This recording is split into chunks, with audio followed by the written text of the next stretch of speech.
Hey, my name is Sean. Welcome to Echoes in Eternity Bourbon. Ready to go down under a bit? Said I never had much use for one. Never said I didn't know how to use it.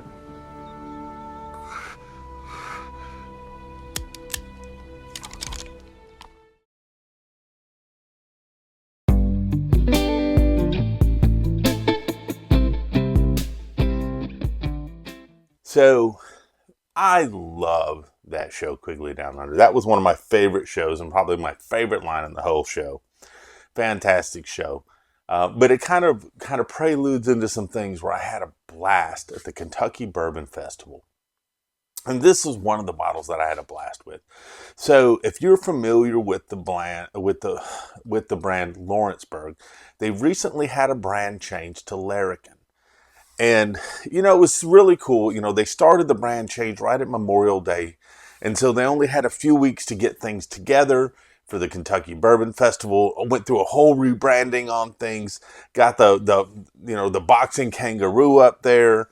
A lot of great things on here. Got to enjoy this with a bunch of friends while I was there. This was a bottle that I really fell for. This is a single barrel. It's a high wheat rye. It's a 35% wheat, 65% rye. This was a single barrel Distillers Row Series Kentucky Bourbon Festival only. This is coming in at 118.7 proof. This was bottle 110. This was aged 8 years. This was something I want to say Pops from Bourbon and Banner had mentioned to me first. He was like, I need to go check out Lawrenceburg. And I'm looking around looking for Lawrenceburg. It was Larrikin. And I'm like, okay. So that was really cool. But this was something that the first time I tasted it, I said, oh, this is something neat. This is something new. And as you can tell, I have shared a lot of this. I shared a lot of this at the Alabama Bourbon Drop this past weekend. I like people to taste things that maybe they don't have an opportunity to taste. And I like people to share experiences. So had an absolute blast getting this. But I'll tell you what, there's an interview here too, where myself and Doc Martinez from Old Fashioned Ways Plus Plus, where we got to actually talk to Greg. He is the owner and operator of this distillery. Combat veteran. He was in the Australian Navy and then went into the U.S. Navy, was combat wounded, and now he decided, what am I going to do with my life? I'm going to start a distillery. And I thought that was just awesome. And can't remember in the video or not if he talks about what a larrikin is. And a larrikin in Australian is a maverick.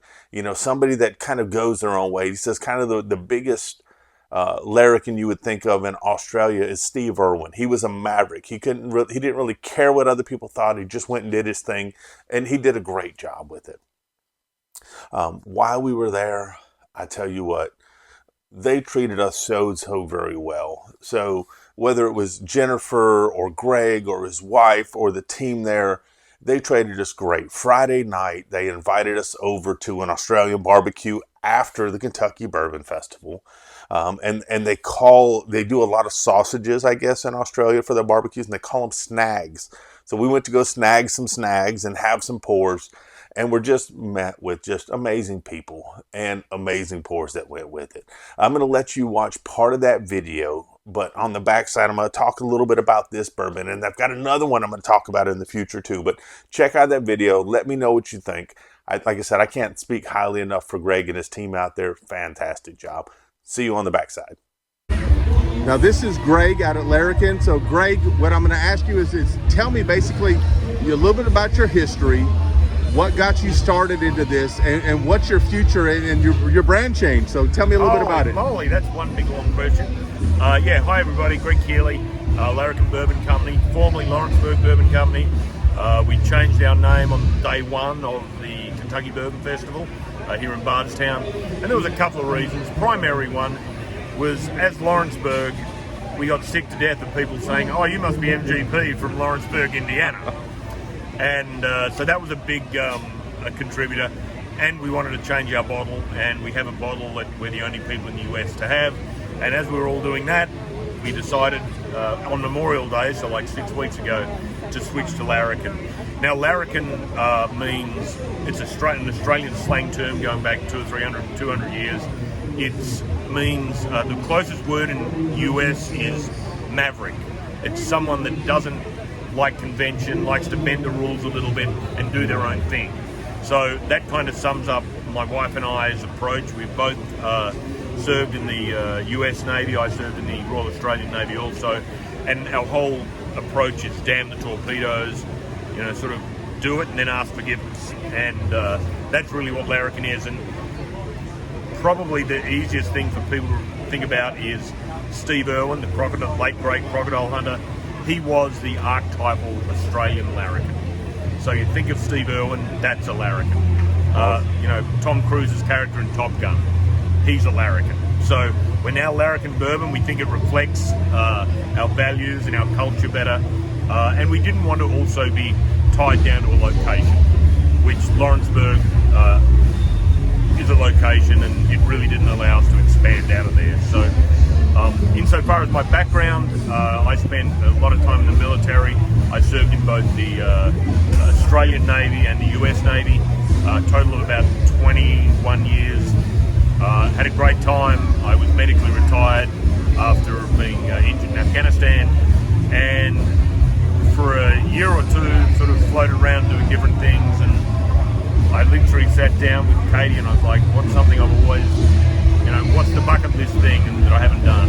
And that was starting a distillery. So with savings and a little bit of a mortgage on the farm, we started Larrikin Bourbon Company. And here we are today. We're distributed in 5 states now, I think. We're really having a great old time. Excellent. Now, Greg, if people want to reach out and find out a little bit about you, what's a good website to check you out at? Yeah, so you can find us at larrikinbourbon.com, and that's LARRIKIN bourbon.com. Excellent. And I tell you what, I've had a great time with you this weekend. Your after party, learning how to snag some snags afterwards was awesome. Yep. I absolutely appreciate the hospitality. Love your bourbon and your whiskeys, and I'm so thankful you. Thank you so very, very much. Thank you, brother. Please come and visit us at the distillery. We're right next door to Wild Turkey in Lawrenceburg, Kentucky. You can't miss us. The building's orange and we got a 20-foot kangaroo. And I would suggest anytime you come into Kentucky, go by, hang out with the people, excellent people, fantastic time. Most importantly, great whiskey, guys.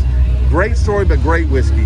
Thank you so much, Greg. I appreciate it. Thank you, brother. Thank you. Appreciate it. You have a great day, sir. Welcome back. So I hope that you took some of some of that pleasure and some of that genuineness that I got from Greg and his team on just how much fun they are. And you've got to remember, they're still considered a craft distillery, a smaller distillery. And right now you can almost see shrinkage in some of the craft distilleries. So if you really find something you like, just be a patron of them. Make sure you buy their stuff. Talk to your different stores. If you find a craft distillery you really like, make sure that you're getting it into the people's hands that are making the decisions on what they're going to have in their liquor store. Because I don't want things like Larrikin to just disappear one day, because this was great. They also have a tenure, I'll get into that story later. But let's get into this one right here. Got the little Kentucky Bourbon Festival Mini Glen. Fantastic there.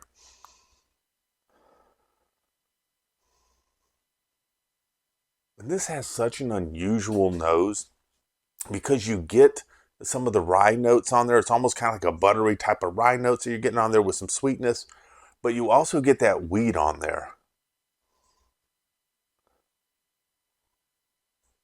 To me, it almost kind of has this unique pastry type of a note. So you're getting like a sweet pastry with a bunch of different notes from the rye and from the wheat and things like that. Get a little bit of the oak on the barrel, but it's more of a sweet oak that I'm getting on there. Getting kind of like I would say almost kind of like a little bit of an apple in there as well, along with the sweetness that you're getting. I'd say it's kind of more of a muted down brown sugar that I'm getting on the nose.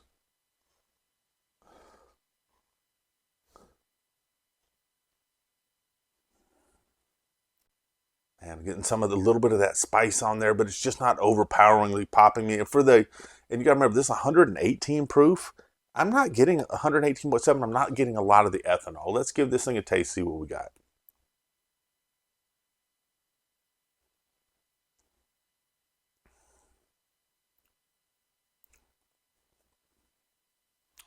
Wow. So this thing starts out really, really sweet, which I like. It gets sweet, but then it gets right into spicy. So I'm getting some of that kind of a baking spice, getting some of the rye spice going on, getting a little bit of pepper going on. It's just kind of like it hits your palate, just kind of opens up on things. So it really opens up on the palate, which I like. Get a nice little Kentucky hug through the chest there. Enjoying it and getting a nice about medium to medium plus finish on this, but it's neat. It kind of fades and then it ramps up a little bit more on there. Kind of that little bit of a fruit that I'm getting on the nose. I'm not really getting it on the palate on the first sip. Let's see what we got.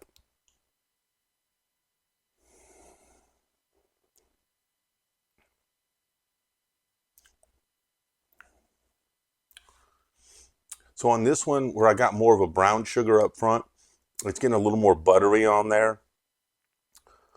I'm really liking the pepperiness that comes with this because it starts out really smooth and then it gets peppery, kind of blooms on you a little bit, and then it kind of fades a little bit, and then on the very back of the palate, it just kind of comes back. So it reminds you that I'm here. Still getting a nicer finish on this. And I'll tell you what, there's something about that wheat that just kind of really smooths it out up front. And then it just blooms on you, which I like in a rye. I like some spice to my rye. When I drink a rye, I do like some spice to it, and it's got some of that.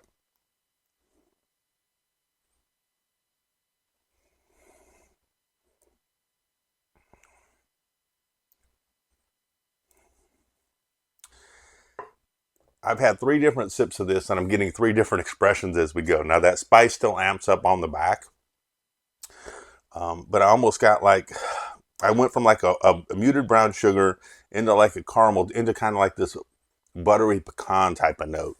So it's changing a lot, which I really, really like. I like things that they change. They present themselves a little bit differently. So it's not the same thing as you drink it and drink it and drink it. On the back, I do get some of that sweet oak.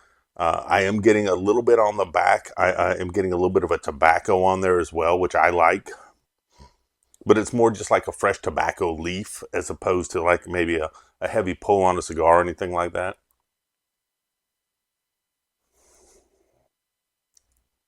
You know, I must have really liked it as I bumped my head going back trying to drink that thing. So excellent, excellent pour. I was so impressed. Not only with this bottle was one of the big surprises for me at KBF. Their ryes at KBF this year were hammering it. And this one from Larrikin comes right there to the top of it. They have another rye I can't wait to talk about because it has a great story along with a nice pour to it as well. But this one right here for me was one that I wanted to sample out to a lot of people. I remember I was sitting in one of the little media areas, and I was talking to a husband and wife, and I'm like, have you tried this yet? And they're like, no. I'm like, let me go grab my bottle. That's how excited I get with things, is I had to go get my bottle and crack it. Even though they could have walked down there and just got it, I wanted to share it with them right then and there. So, Larrikin, I think you're doing an amazing job. I can't wait to see what the future holds in store for you. Guys, when you find some craft distilleries that you like, young distilleries that are growing up, make sure that you're doing a good job of supporting them so they'll be around for you. You don't know who the next big distillery is going to be, but I'd love it to see someone like this that's got a great story and putting great work into some fantastic juice. Man, that was a mouthful. I'm doing this Tuesday night. You guys will see this Wednesday, and when it comes out at lunchtime, man, it will be at lunchtime for me, which is like kind of the downhill slide for the weekend. We've got a lot of heavy weather coming in this weekend. You know, I just want to say for the people that are in Florida, that are going to be in Louisiana coast, that'll be experiencing the most of this, I pray for your families. I hope that you guys are able to either weather the storm or get away from it safely. You know, we'll get some weather up here, but not to the intensity that those people will get. You know, if you happen to be working today when you see this, I hope your workday goes by fast. I hope you're successful in everything you do. I hope you bring great energy and your teams bring it right back. If you're off today, man, I hope it just dials it down a little bit. I hope the day goes by slow.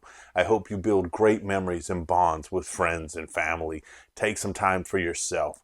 But most importantly, y'all, cheers and God bless. Y'all have an amazing day. Thank you.